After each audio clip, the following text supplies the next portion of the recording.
Hey, it's your old pal Slim, and this is 70mm, a podcast for film lovers just like you. Every Monday, I chat about recently watched movies with my close friend and artist, Danny Haas. Please stop interrupting me. And my close friend and movie insider, Protolexis. 17 times going in and out of consciousness. Dirk, that isn't falling asleep. That is a seizure. Every single month, we have a new theme that guides our featured discussion for that episode. And this month, it's leading ladies. My pick is Nausicaa of the Valley of the Wind. Is Nausicaa my favorite animated character of all time? Is this movie simultaneously the original Dune and Avatar in one Miyazaki film?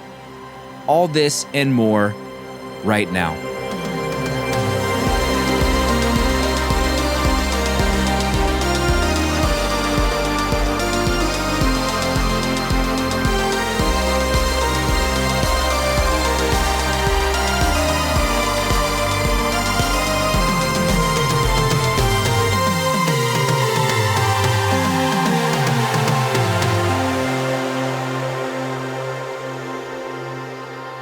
We need to get into the big news, maybe the big proto news. But first, I'll say that Spotify added chapters. So now pretty much every podcast app that you're listening on, you can skip ahead right to the main course, the main dish. Get your 2-liter bottle of squirt, sit down and listen to Nausicaa of the Valley of the Wind discussion later in the show. Spotify, welcome to the 21st century. The big news hit IG Live the other night. I wasn't there live, but I was able to sit back and relax and watch Proto put on a live television program to make a huge announcement about our supporter-only episodes in the future. Proto, do you want to elaborate on The Cage? What took place that Friday night? Yeah. Our announcement, our new bonus material initiative going forward at a to be determined when this will officially launch, the day. But we will be all interns of our Patreon will be able to have the opportunity to pick a movie, and then we're going to do a lottery live on IG. I will be picking the winner of our interns for a bonus episode. They get to pick a movie. So, very exciting times. Yeah, I put on my suit. I think I looked great. You look fantastic. If I could say. You really did.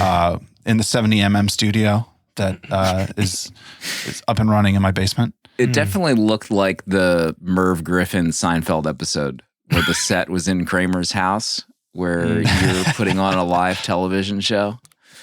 It was amazing to see. We have 60 plus interns on our Patreon right now. So if people have been waiting for an episode, now is the time. Yeah. Get your number in the cage, the bingo roller. What do they call those things? Does anyone know the official word of those bingo things? Basket. The bingo basket? Cage, basket, wheel, pick your poison. I love cage personally. It sounds ominous for folks. There was a question. Will we get Danny art for the Cage episodes or the I don't know what we're going to call those episodes, but the Cage match. This is going to be different than the previous council tier. So I think, the ability to choose an episode. I mean, Danny will hopefully maybe produce some beautiful art for those episodes as we usually do as he usually does for the bonus episodes. No one can see right now, but Slim's pointing a gun right at me. So.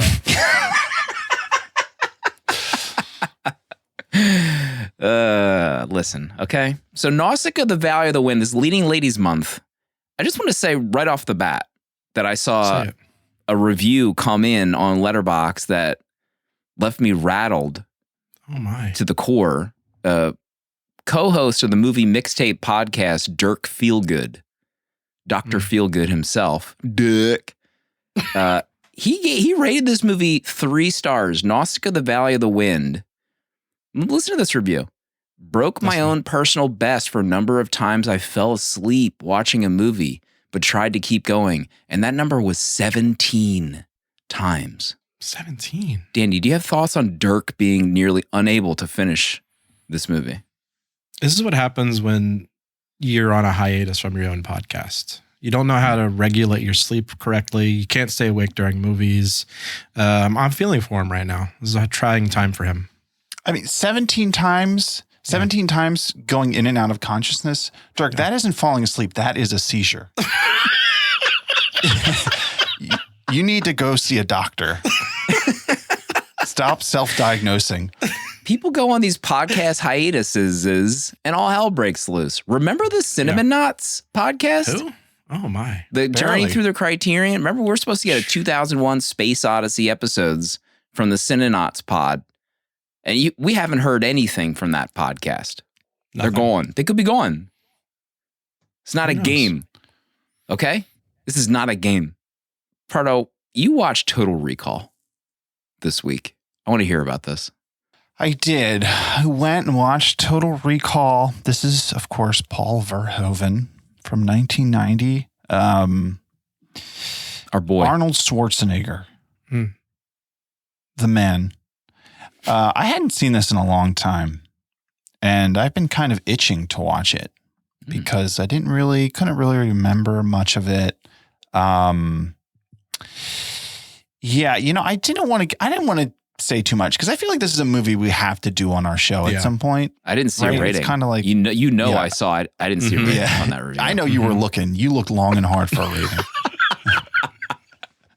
Trying to read the tea leaves. Yep.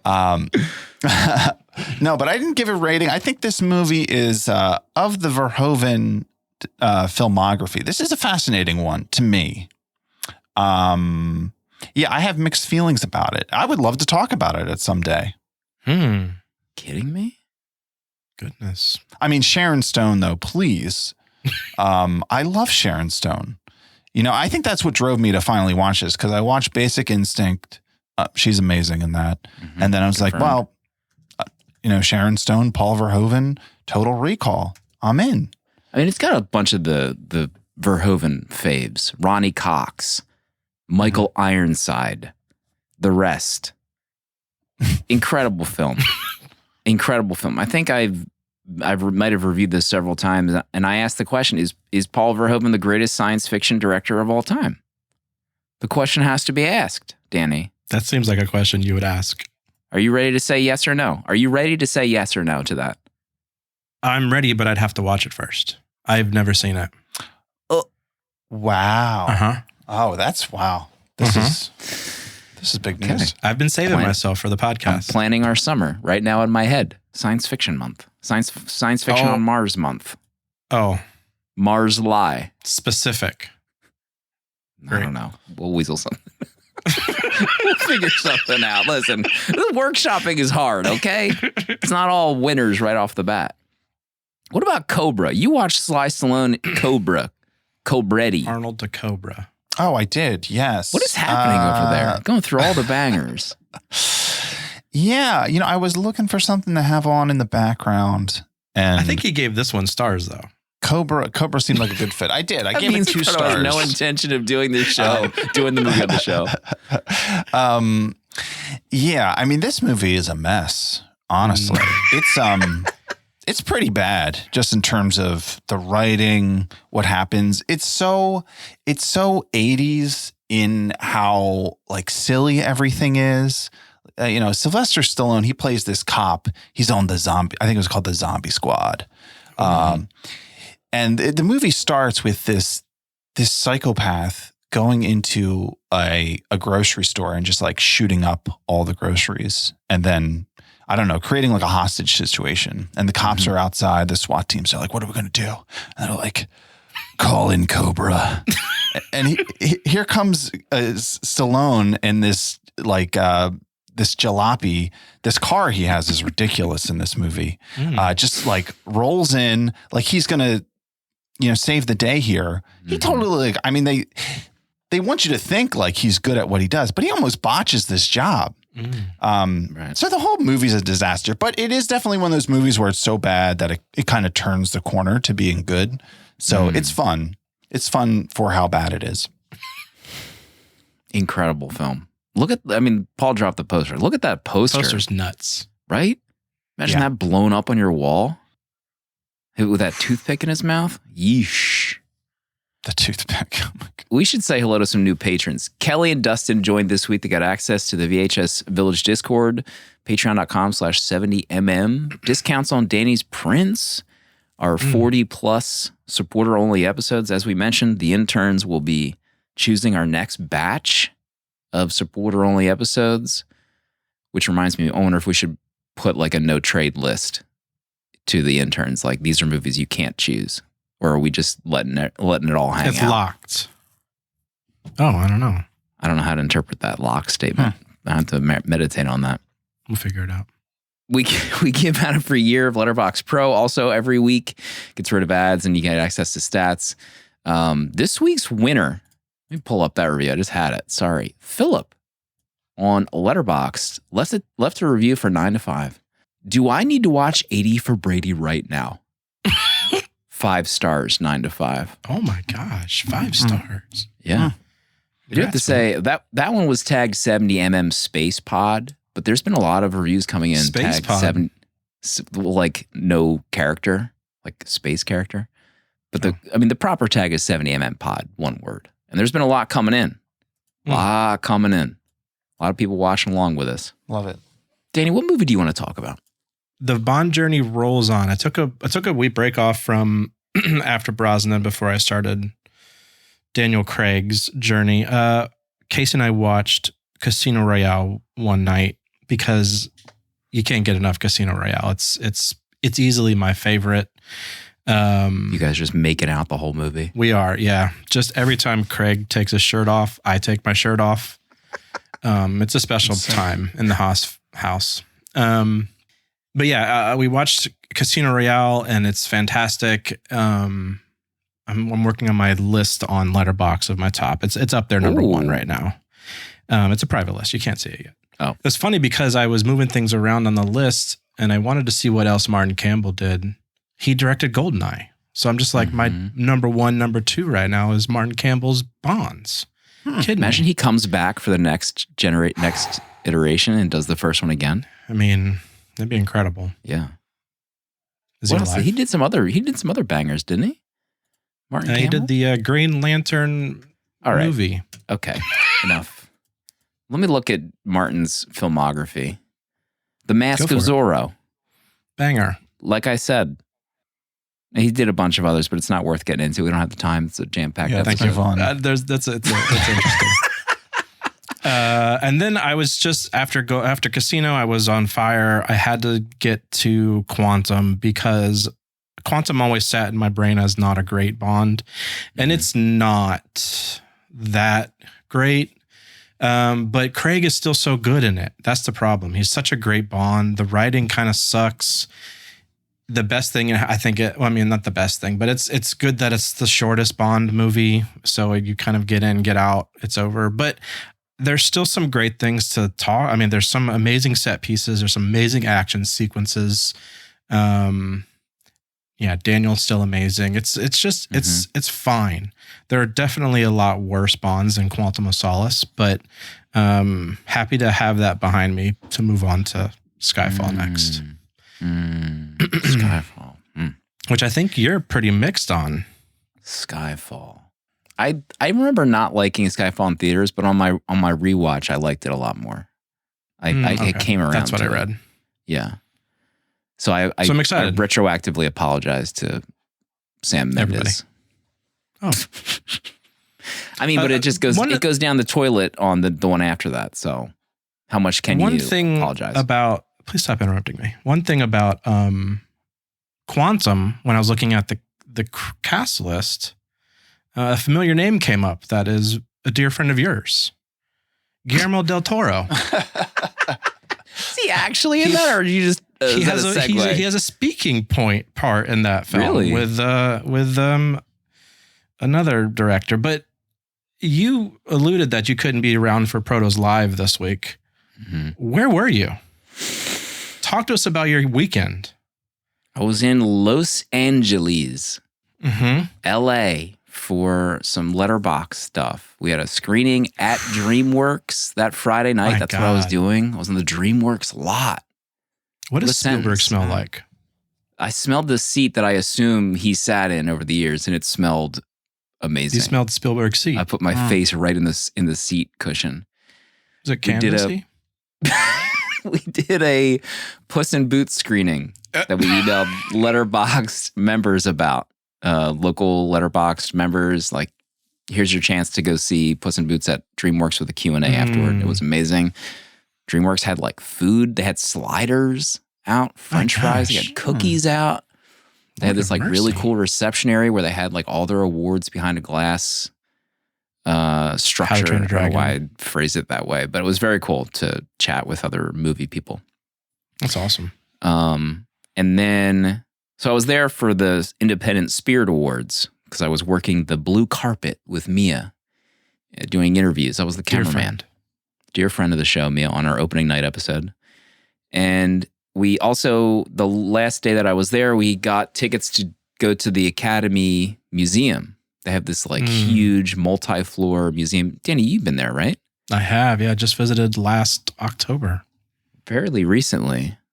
Yeah. Just remind me, I want to talk about the matte paintings that I saw. So we walked in, they have like this step and repeat with like faux red carpet cameras. We're all doing goofy photos. And then Brian Formo, editorial producer at Letterboxd, looks at the gift shop and he's like, I think that's Del Toro in there. So I posted a photo in our Discord and everyone thought that like, maybe it just was a person that looked like Del Toro. But it was, so Brian went up and introduced himself because they had just recently done an interview with Del Toro about Pinocchio. Yeah. And, you know, that's like a great little way to not be a creeper and just say hello. Yeah. And Del Toro's like, oh yeah, here's my friend Ted. And that who he was with walking around the store was Ted Sarandos, the head of Netflix. So they're like hobnobbing around at the Academy gift shop. But at the very end, Brian says, Guillermo was like, yeah, let's get coffee. I'll be done in a little bit. So Brian comes over and tells us that like, yeah, Guillermo del Toro wants to have coffee with us. And I'm like, what? Excuse me? So we're just chilling in the gift shop and like other people are starting to notice, like, you know, people are like rubberneck and they're doing the eyes. Like, is that Slim? Is that Slim and Mia? So Guillermo comes out and he looks at me. He's like, Slim, let's go get some coffee, in that Guillermo del Toro voice. And I was like, okay. There's stories about Guillermo del Toro being like the nicest person, very generous, very kind. Like, he didn't have to give us the time of day, but he offered to have coffee with us. He sat with us for like 90 minutes. My gosh. Talking about whatever. What's his Apex character? We were talking about movies. We talked about manga, talked about watches. You know, I looked at his watch as soon as we sat down. Yeah. And maybe for 20 minutes, I was in the back of my head machinating what's my in on this watch? What kind of way can I weasel in a comment about this watch? Of course I did. You know me. Of course you did. He took it off. He like let me goof around with the watch. I asked him if it was cool if I took a picture of it. But it's a Mont Blanc watch. And so it was a Mont Blanc watch, and it reminded me that I'm rereading Pluto, the manga, one of my favorite comic books ever. And there's a robot in there. So I was like, oh, you read Pluto, right? And he's like, oh, yeah. I've been trying to make Monster for years, his other work. And he's asked me about 20th Century Boys. He's asked me how far along in my Monster read I was. We talked about Philadelphia. He had some funny things to say about Philadelphia. Amazing. Yeah, it was just incredible. Like, it was completely surreal. And like, as we were in this coffee shop in the Academy Museum, like everyone in there, you know, that was walking around in an Academy gift shop or like coffee shop, like they all know who he is. And like, as they're walking by, they're like looking at him as they like walk away. People near us were like readjusting their chairs. And like, I saw them in the corner of their eye, in the corner of my eye, like when they wanted to like get in on this conversation. But at the end, he ended up having to go. He said he was like free because it's like, I guess it's the Oscar week, so he didn't have like a ton to do outside of the Oscars. Like, he had some friends over for dinner. But it was amazing. Very nice, exquisitely generous. So hopefully more people of his stature are like that, because it was a lifetime memory that I'll have for sure. Beautiful. Incredible. Thank you. Proud of you. Thank you. But yeah, it was a great weekend. And then like by the time so we went through the Academy Museum, and we're going to film like some stuff for our IG and TikTok. And like, I couldn't even concentrate for like 45 minutes after that. Like I'm supposed to be like filming stuff, and I'm just like on my phone, like telling everyone I know that we had coffee with Guillermo. But the museum is insane. Like before I even realized, we went to that like room where they had the Oscars set up. And before I even knew it, I was taking a photo of one. I didn't realize it, but it was the Oscar for The Yearling, one of my dad's favorite movies. Oh, nice. So that was an insane moment that I realized that after I took the photo. And they had the matte paintings from Batman Returns. Did you see those? Mm-hmm. Yeah, super rad.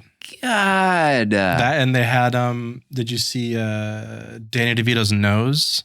Yes. In the prop section. Just Incredible. His nose and like the little cheek flaps. I love that Oscar award area where they're doing all the speeches, scrolling across the wall, watching everyone's acceptance speech. Super rad. It's an amazing museum. I didn't know what to expect, but it's several floors, and it's all like one of the best. Every exhibit that is there is one of the best exhibits I've ever seen. Like even the costumes. I took a photo of the labyrinth codpiece proto that you remarked. That is there in all its glory. Yeah, it's nuts. If anyone is in LA or going to travel there, definitely go see that museum. It's nuts. Amazing. Should we get into Nausicaa? Of the Valley of the Wind? My pick for leading ladies month. Ghibli. Proto, what's this movie about? Humanity has poisoned the earth and destroyed civilization. 1,000 years later, humans survive in small settlements, isolated by the toxic jungle, a sprawling, toxic forest of giant plants and insects. Princess Nausicaa leads her people in the Valley of the Wind. While most humans fear the insects and want to destroy the jungle, Nausicaa understands the harmony of nature and what role she plays in it. But when other settlements bring war to the valley, Nausicaa will not only fight for her people and defend the valley, she will show that she is ready to sacrifice herself to save the insects, the jungle, and the world. Nausicaa.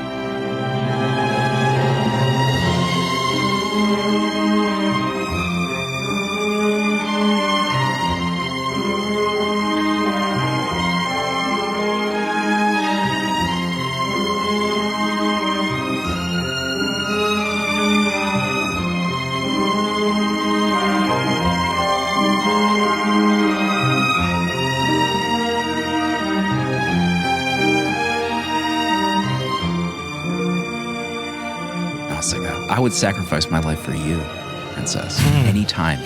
Say the moment and I'll do it. The first time I saw this was 2020. So I think I've got a few likes on my review that I'd posted back then. And I think maybe I had watched it right after, I don't know if this was like soon after or right before we had covered the 80s Dune, because I had a comment in there about Dune, like this is my Dune.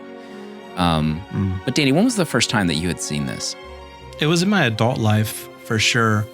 It was a few years ago when I was getting my kids into Studio Ghibli. We were watching Totoro and Kiki's.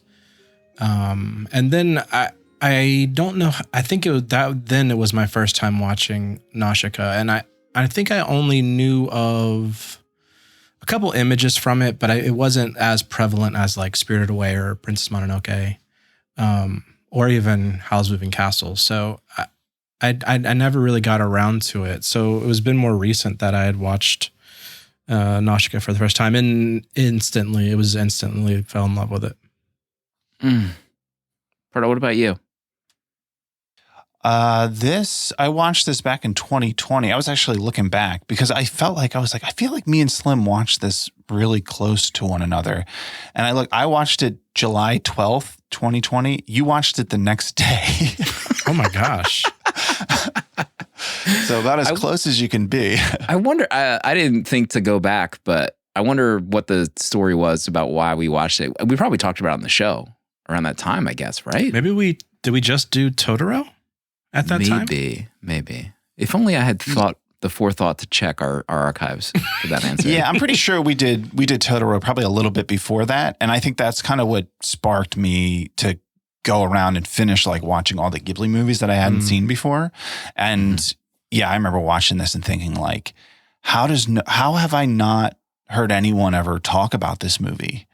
I remember being almost angry that a movie this good, no one had like forced me to watch this. Be like, you have to watch this. Yeah. Maybe that's what I said to you in the Totoro episode. Danny yelling at us to watch pissed. it, probably. So for this segment, we'll go round table around the hosts. We jot down 3 things in our notes that we want to bring up in our discussion. And then at the end, we'll give our honorable mentions and letterboxed rating. So it's my pick, so I will go first. The voice acting in this is nuts, in my opinion. I think that was what I said in my first review. The English dubs? The English dub. So yeah, full disclosure, Yeah. I watched the English. That's the only version that I've seen. And I love it. And I even was thinking, like, Chris Sarandon is in this from Fright Night, who I love. Shia LaBeouf, who's very young in this. Very much loved now, but incredible voice actor, I feel like. Patrick Stewart and Alison Lohman, I think, is Nausicaa. Mark Hamill, who, I mean, before Star Wars was back, I mean, he was voice acting for years. That's like what he was when we grew up. He was voice actor Mark Hamill. He wasn't like Luke anymore. Yeah, he was Joker. But this was like 2005. I didn't realize it was like fairly recently that that's when this version was made. Yeah, there's a crazy history where so technically this wasn't a Ghibli film to begin with. Studio Ghibli didn't even exist when Miyazaki was making this. He was a in-betweener already at an animation studio in Japan. And to get this movie off the ground, basically no one was really investing in any sort of anime story that wasn't an established manga already. And so Toshio Suzuki was at a publication called Animage, and they were just like an anime magazine, but Miyazaki started writing the manga for Nausicaa for the monthly publication of that magazine, and it started selling like crazy. So that's when it made a little bit of notoriety. He was working with Asao Takahata as well at that publication. So those two started Ghibli together. They co-founded. And then Toshio Suzuki is a CEO of Ghibli. And he came from the magazine company when they started it. So he had already, established the Nausicaa as a manga. And that's when they got the rights to do the movie. I think he was only like 16 chapters into Nausicaa before they got picked up for a movie. So he had to kind of he had to kind of flesh out the rest of the story and stuff like that for the manga. And then once it got popular, it was released in America under the title Warriors of the Wind. That's and cool they had name. to cut like 20 minutes out of it. And the 20 minutes they cut out was to make it a PG rating, to make it more kid friendly.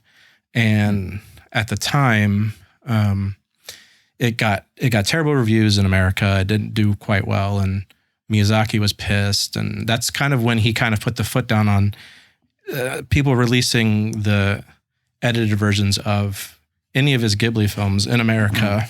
At least until Disney started doing it for him when he became friends with John Lasseter. I think maybe with the Weinsteins, they had said something about cutting Mononoke down a bit, and he mailed them a katana and said no cuts.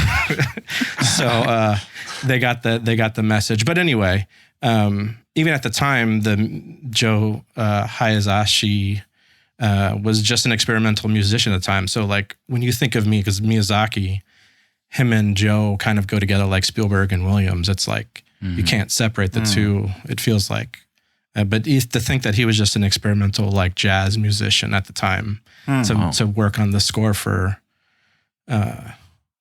Nausicaa is crazy. And even after Nausicaa finished, he spent, I mean, we're talking 1984 or 85.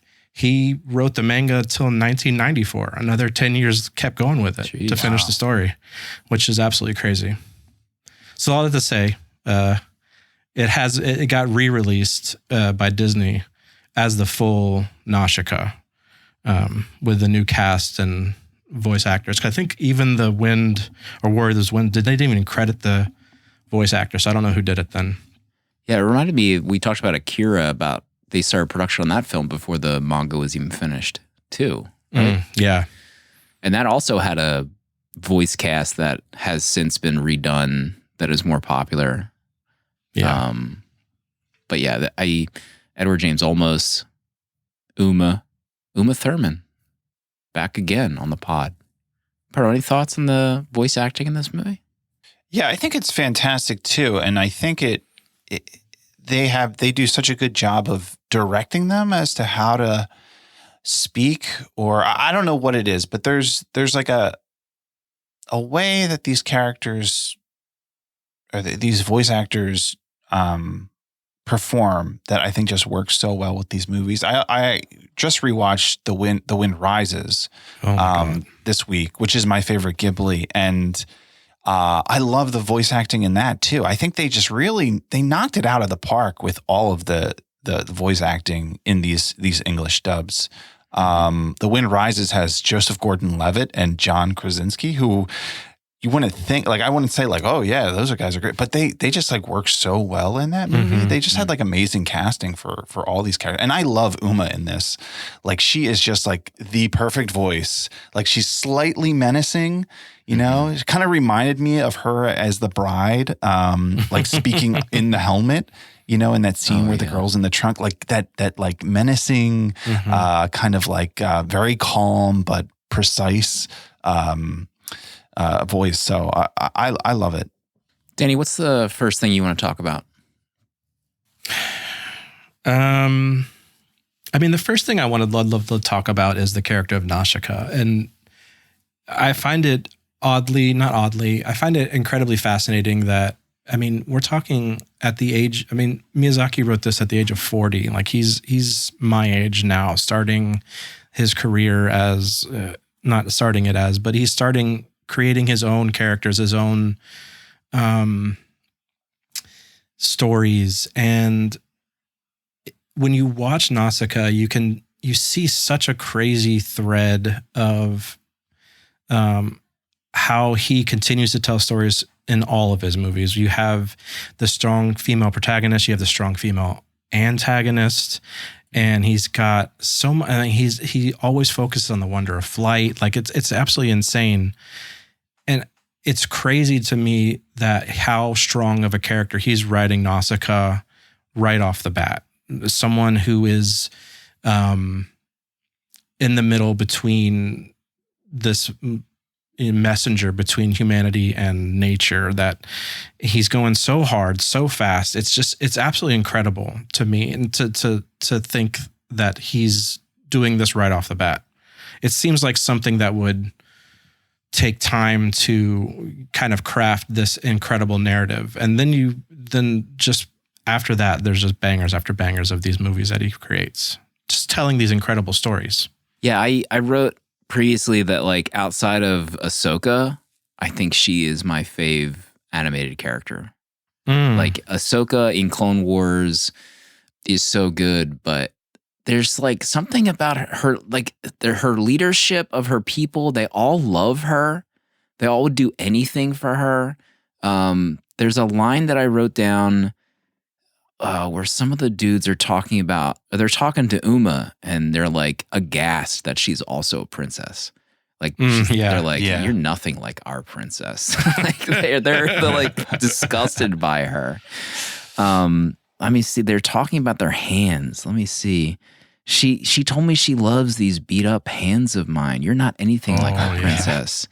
And there's also they continue on. This is probably one of my favorite scenes in the movie, where they're talking about how like giving into that anger is going to get you nowhere, and like that destructive nature. Right. Too much fire gives birth to nothing.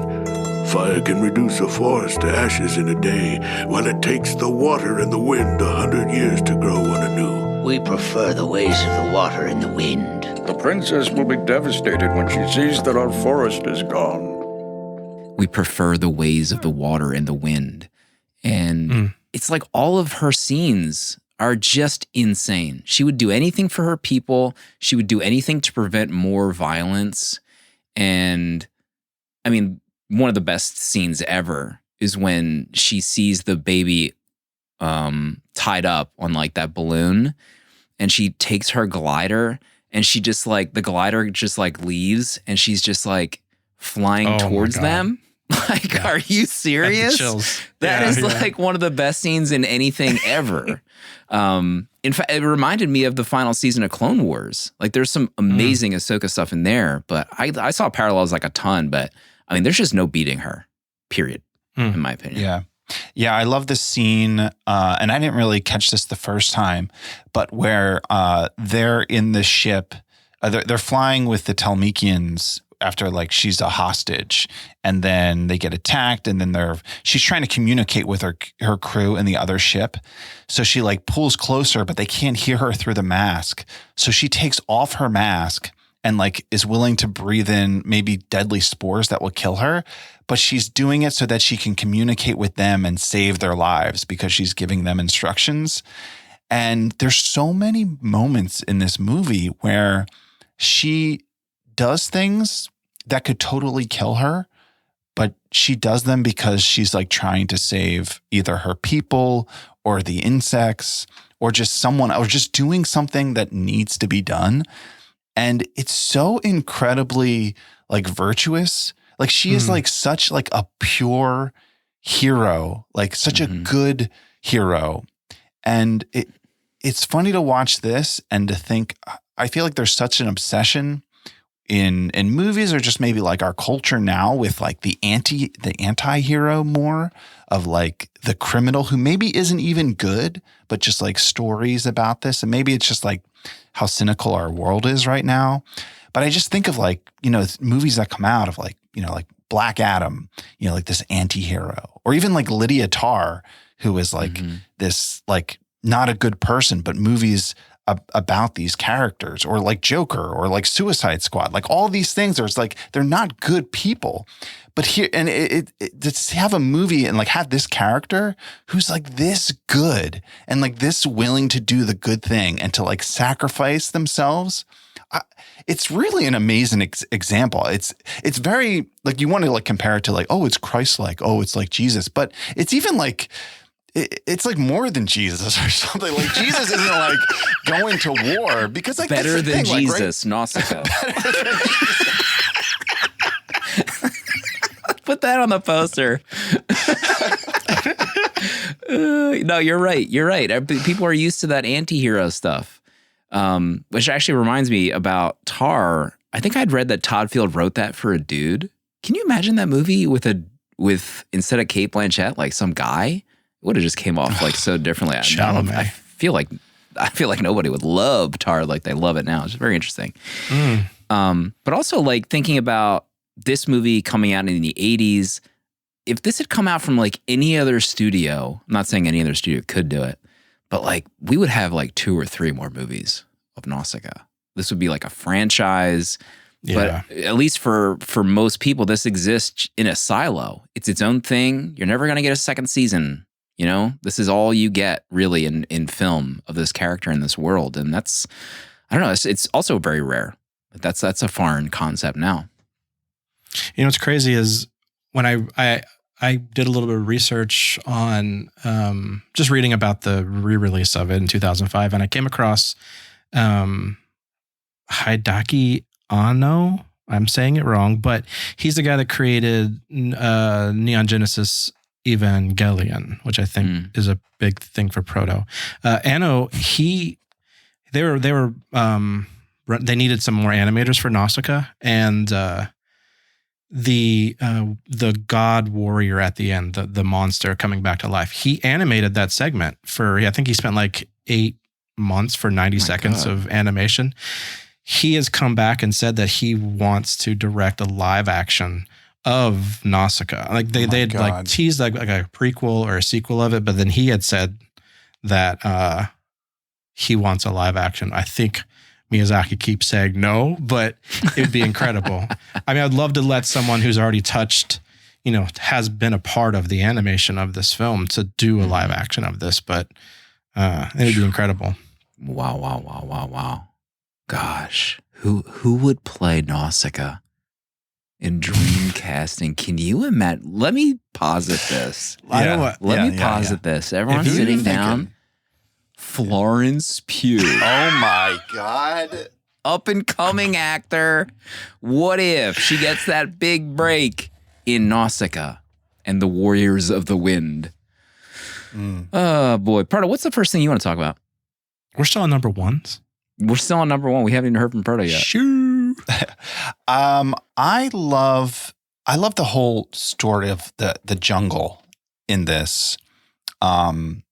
And what they uncover about when they fall through the pit, when she goes through there with Asbel, this whole idea of this jungle, first of all, it's being formed from the corpses of the dead Om and creating this toxic environment that'll kill humans. But then it's like a process of purification as well.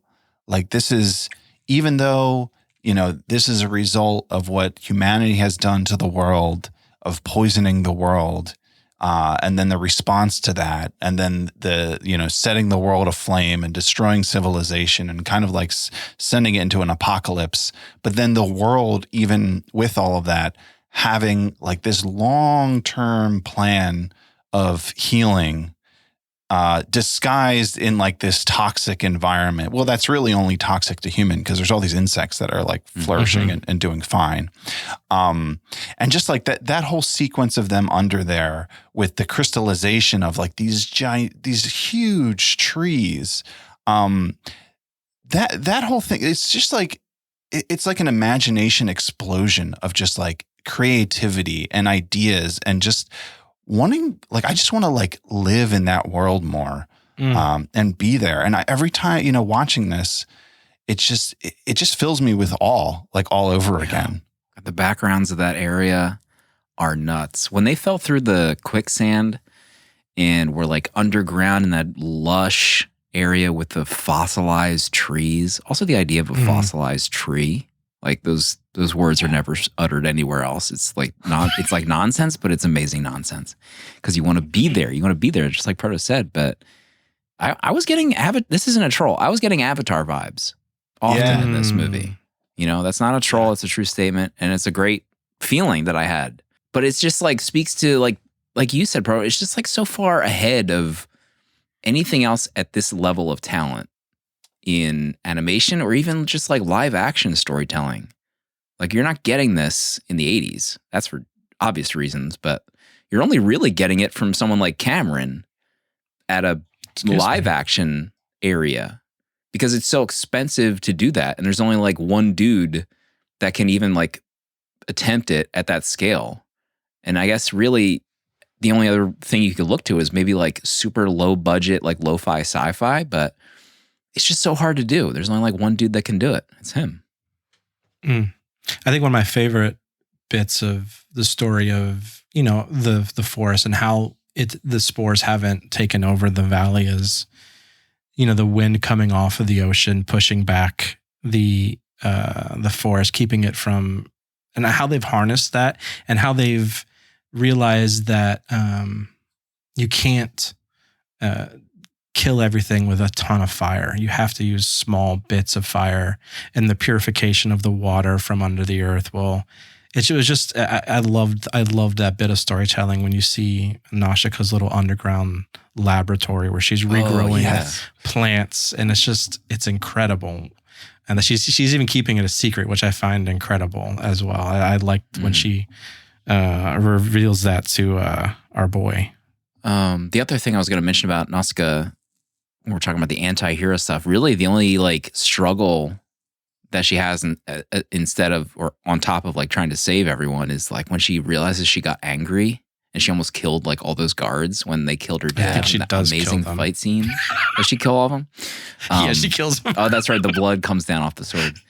But then like her realizing like how far things go when you like give into that anger, and she was like shook by it. I thought that was awesome.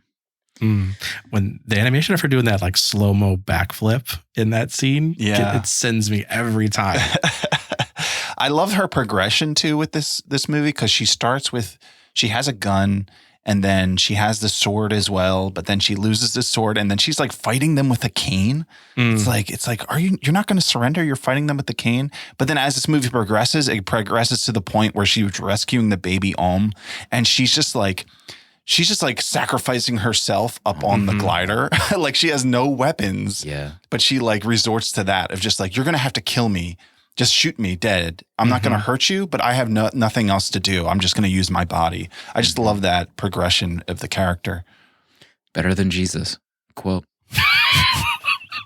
70 millimeter. I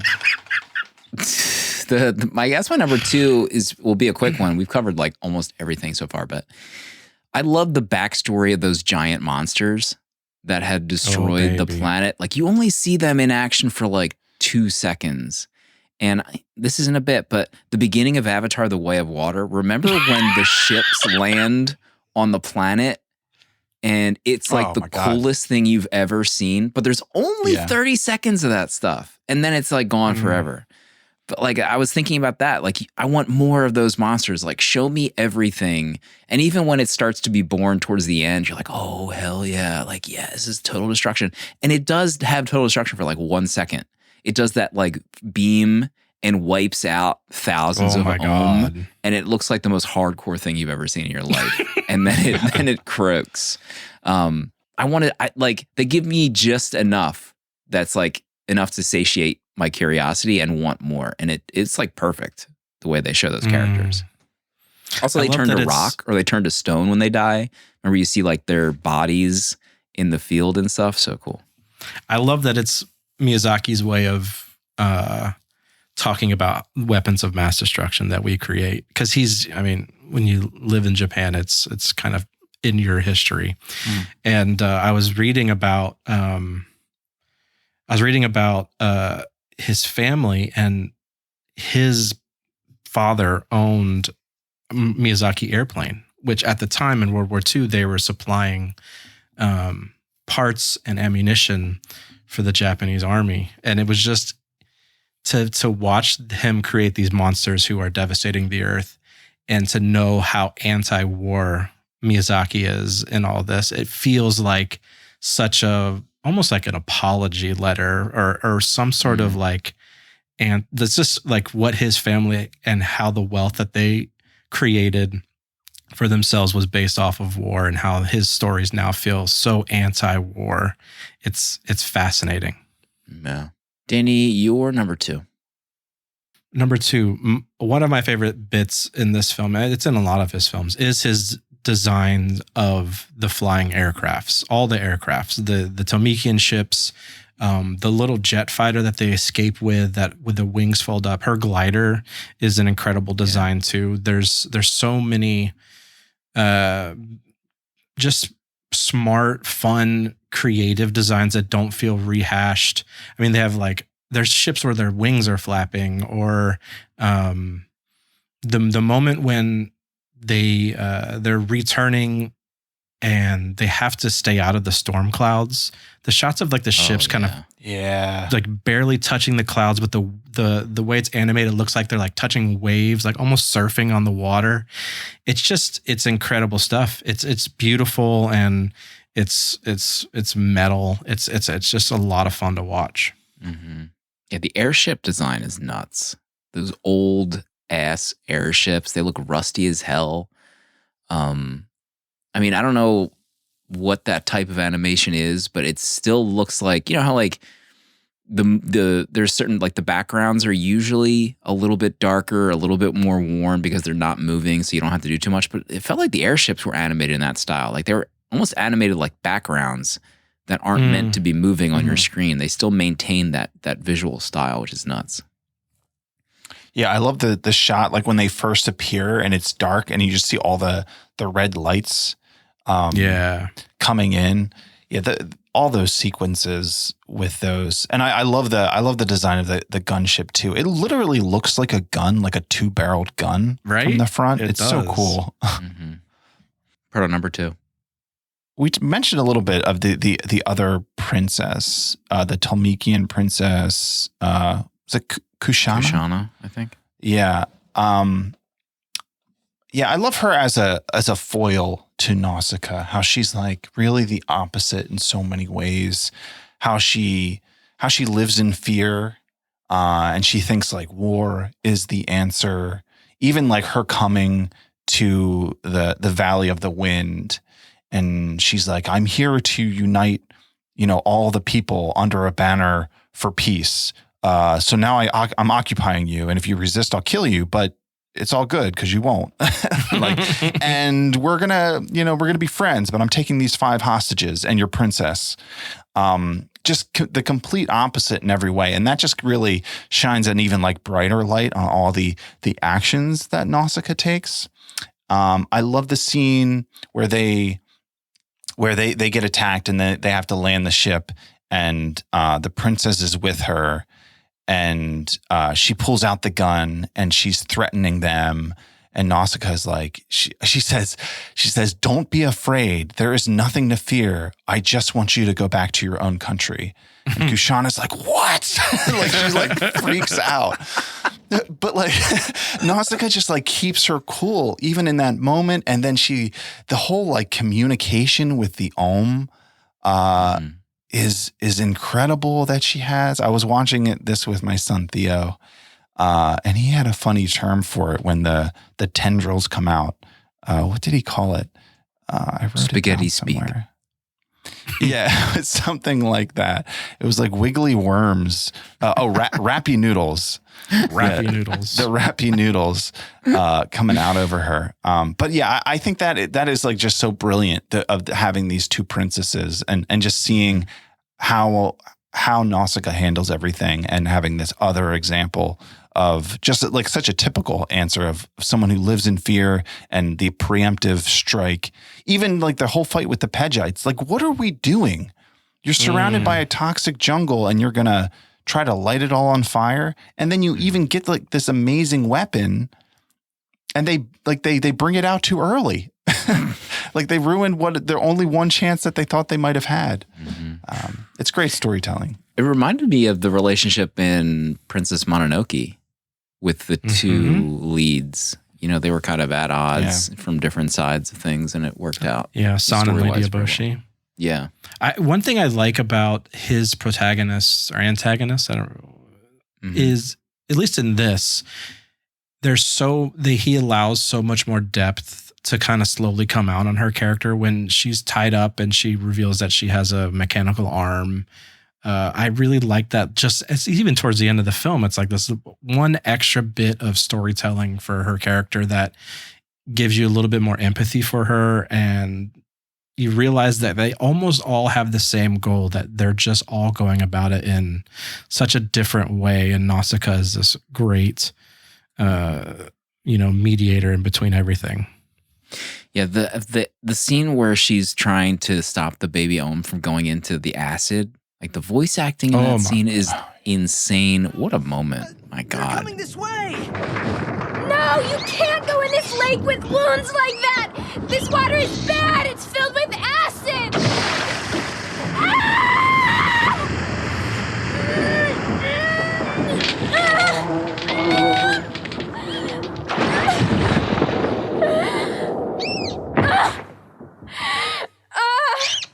My God.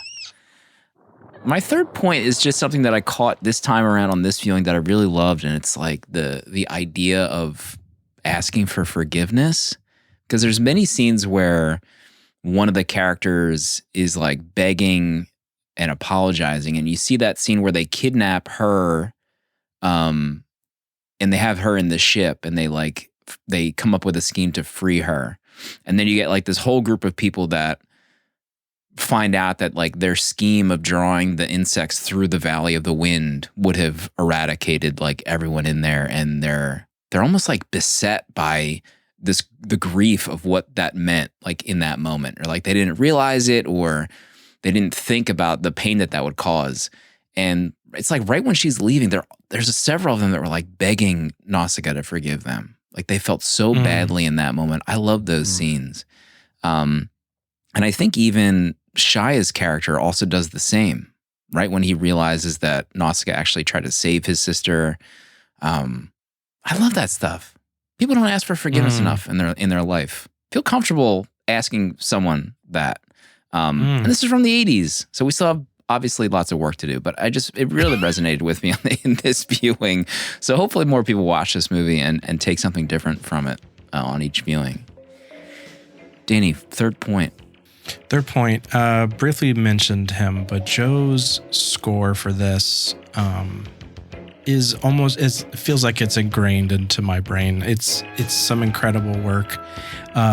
His piano score, that's kind of like the theme across everything, but the moments when like the action kicks in and it gets very loud, upbeat, it's almost like it cuts to like some sort of video game-esque Final Fantasy moment, which I really love. It's so good. It's so incredible. And for this to be just his first kind of go about with working with Miyazaki, it feels like an instant mesh of the two's style that is just we come to love.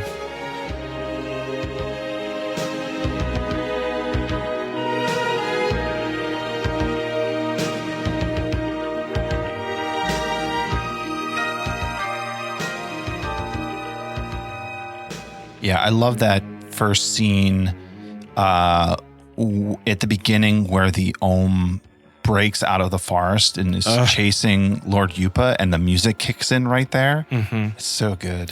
The animation of the trees being shattered and thrown across the ground, I almost want to like pause it and rewatch it as it like slowly brittles up and like breaks across the sand. It's incredible animation.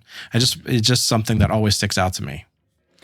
The animation and the sound effects I was getting pulled back to my first viewing of G.I. Joe the movie, like how that felt and how the animation. What? I think G.I. Joe the movie was the first time I saw like good animation, and at the time this was like the best animation I'd ever seen as a kid. Like I have vivid memories of watching that movie, and the sound effects reminded me of that movie. I have no idea. I haven't seen G.I. Joe the movie in decades, but it's just it felt like 80s, I guess maybe is another way to put it, like early 80s animation sound effect.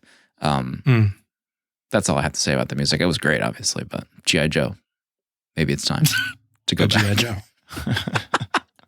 Yeah, sorry, I just realized Nausicaa and the nuclear war reminded me of my favorite movie, G.I. Joe, with the American soldiers trying to destroy the forces of evil. Proto number 3. We covered so much. Honorable mentions? We can go honorable mentions and rating if you want. Okay, yeah, I can hit on a few. Yeah, I kind of have there's just things that we didn't really mention Lord Yupa. Such a cool character. His mustache. Yeah. His hair and mustache. Oh my God. I've been thinking about his mustache for 3 years. It's always with me. I mean, everyone had a mustache haircut that covered their entire mouth. Like it just felt so hard to manage. Maybe you just stop worrying about it. You know, maybe it gets easier. You turn a corner, it gets easier. Mm-hmm. What the Tolmekian armor in this is so cool. I love the design. I love just like the sense of like this world of it feels out of time in a lot of ways because it has like these almost like feudal elements. You know, they look like almost like the people of the Valley of the Wind look like serfs in the clothes that they're wearing. But then they have airships, they have gliders that have some kind of like levitating mechanics with it. But then they still use swords and they're in like metal armor. It's just like such a cool mixture of like this post-apocalyptic fighting to survive world. And then you even get a taste of that with the Olm. I didn't notice this before, but Nausicaa at the beginning, she finds the corpse of the Olm, and it's just like this the exoskeleton, and she's able to cut out one of its eyes, which is like a bubble. And then I noticed that like on all of the airships, they have those bubbles. They're like covered in those same bubbles, and just it's interesting like to think that like that's probably what they used, but then also just like this comparison of that like the Olm like fight back, but then like humans fight back using like the skeletons of these creatures. So there's just like these really cool like melded elements between the humans and the insects. I love I don't know what to call it, like the serpent. I call it like the scorpion fly that's attacking them, her and Asbel in the jungle. The thing looks amazing. The shot of them landing on the crystal clear lake and like the wake behind the planes as they land, like that shot from overhead, just like incredible animation, just so many beautiful moments. And then the end credits. And the end credits reminded me so much of Avatar because it's like here, Nausicaa's just standing here as like the Tamilkans are like packing up and going home. And I love that as like an epilogue to this movie. It does leave you wanting so much more because you can't help but just love this world. And I just, it's like I can't get enough of it. But to end it with like an epilogue like that, where you kind of the story just ends in a really satisfying way of that, like, all right, this world is going to go on and Nausicaa is going to lead our people, and there was like this almost, everyone was almost wiped out, and who knows if this would have been like the end of humanity if she didn't stop the Olm at that point. But then also just like with the way that she fought of just sending them home, it was amazing. So I'm 5 stars. For this. Yeah. Easily 5 stars. A classic. Art. Sorry, I was chuckling at Art doing another meme drop. Very good meme. Art 2 weeks in a row. You know what else you could say? Talk to me. Gliders. The glider in Nausicaa versus the Banshees in Avatar. Yeah, I mean, you can see some more parallels there. Have to think. Has Jim. Cameron had an original thought? I mean, it's worked out well for me so far by not having one. Let's see. Honorable mentions for me. I have a bunch. Chris Sarandon is so good as the sidekick of Uma. He has so many. His delivery, my God, he is made to be a voice actor. There's one where he's like, "Oh yes, I see your point. The longer I gaze at you, the more attracted I get." His delivery is just top notch. The dead bodies in the grass is so cool. Let's see. Let me find something we haven't talked about yet. Her hair wilding out when she gets pissed. Before she destroys those dudes. Holy moly. I can't bear to see anyone else die when she's freaking out. Let's see. When she gives the thumbs up as she takes her mask off. Perfect shot. Wow. Asking for forgiveness. Go or my people will never forgive themselves. Holding the baby Om. Yeah. The giant warrior and its missing jaw. How about its teeth just like dangling out of its skin? Just falling out. It's unbelievable. It's unsettling. 5 stars. It's an incredible movie. This is, I wrote in my review, Dune, but good. The original Dune before everyone S's in their pants. I thought the new one was good, but just watch Nausicaa instead. One and done. Miyazaki. Thank you. Danny? 5 stars. It's my favorite Miyazaki. But yeah, I love this film dearly. I love Nausicaa as a character. I love the village. I want to live in the Valley of the Wind. I want to know what the windmills are doing besides just catching the wind. Is it making bread? Is it pumping water from under the earth? It's like, give me all the story of this valley. This is 5 stars. I love this film so much. Love it a lot. The art. Can we talk about the art for a second? Again. Oh, yeah. Finding another gear is gorgeous. Imagine that blown up on a wall. Kidding me? Are you kidding me? It's real. The month goes on. Leading Ladies Month. L80s. For those curious how it's being spelled. Oh, Leading Ladies Month. Pick. It's Danny's pick. How have we already done 3 weeks of Leading Ladies Month? I gotta look at the calendar. Do we have an extra week for like an event? Yeah, we haven't pick? talked about the end of the month. We gotta talk about that. We gotta talk about Start it. talking about that. We gotta talk about that. We gotta talk about it. What's your pick? What's it gonna be? Walk us through this. Walk us through when we talk 80s. It's my decade. Proto knows. He DM'd me today. He said he didn't ask what my leading lady pick was. He asked what my John Hughes pick was for this month because he knows me too well. It's John Hughes adjacent. Okay. When I think leading ladies in the 80s, I think Molly Ringwald. Oh my God. I'm going with one that I haven't seen. What? And we're going to do one written by John. We're going to do Pretty in Pink. Wow. What? Mm-hmm. I love it. This I've never seen poster. this. Oh my God. Pretty in Pink, Molly Ringwald, Harry Dean Stanton, John Cryer, James Spader. It's a big one. James Spader's lips. Andrew McCarthy. Blaine's a pretty cool guy. Andy's pretty in pink. And Ducky's pretty crazy. I wonder which one Ducky is. Maybe it's maybe it's John Cryer and that hair. That hair. This hair is unreal. 1986 is streaming. Oh my God. Andrew Dice Clay is also in this. Mm-hmm. Streaming on HBO Max. Is this HBO Max month? My God. Big Synopsis reads, Andy is an outcast hanging out either with her older boss who owns the record store where she works or her quirky high school classmate, Ducky, who has a crush on her. When one of the rich and popular kids at school, Blaine, asks Andy out, it seems too good to be true. As Andy starts falling for Blaine, she begins to realize that dating someone from a different social sphere is not easy. This poster rocks. I'm excited. Yeah. 3.4 average on Letterboxd. I was trying to figure out how to weasel Breakfast Club because of how much I love it, but it doesn't work for leading ladies. Here we go. I got a review I want to read here.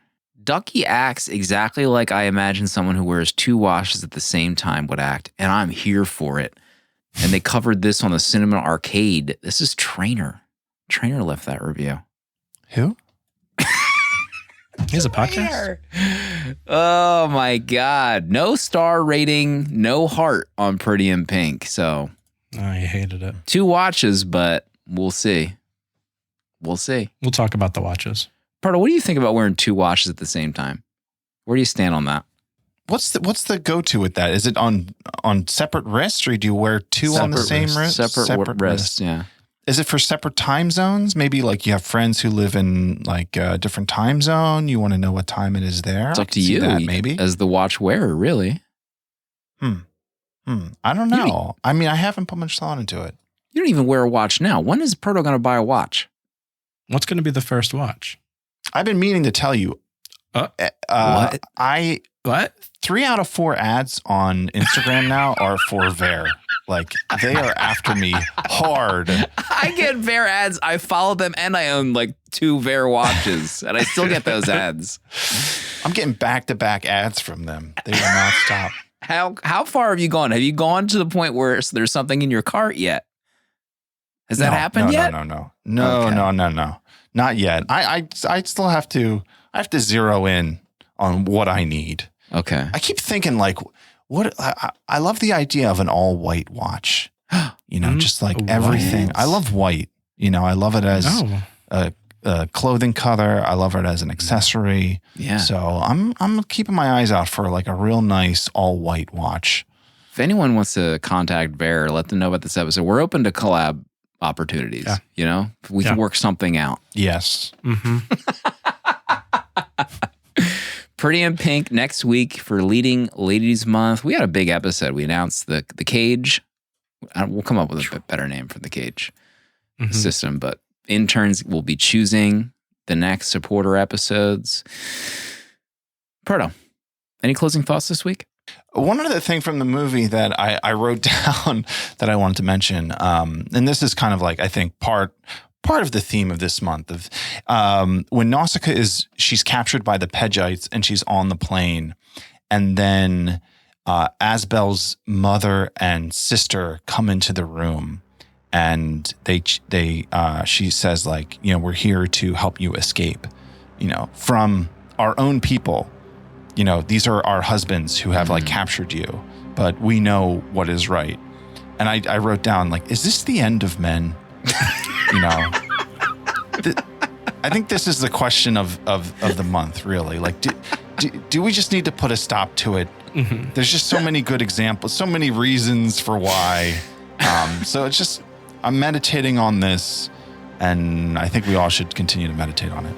Is this the end? This month could be the end of men. We'll see everybody next week for Pretty in Pink.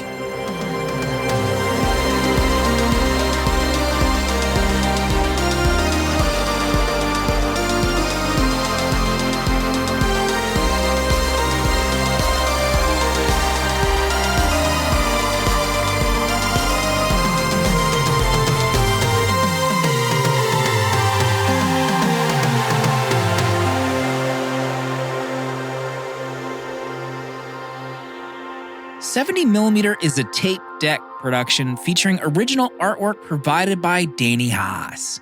Spiritual guidance and V'ger, the robot who loves movies, provided by Pertalexis. Producer at large, Dale_A.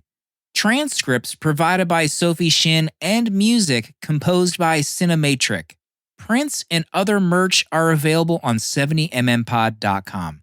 This episode was mixed, edited, and produced by me, Slim. Support our Patreon for access to our VHS Village Discord to talk movies with new friends, access to our exclusive episodes in the 70mm vault, discounts on merch, uncut episodes, and a physical membership card mailed to you. To check out other Tape Deck podcasts, find the link in the episode notes. And if you'd like to support our friends at Letterboxd and upgrade to Pro or Patron status, you can do so with a 20% off discount using the links on 70mmpod.com. This is a Tape Deck podcast.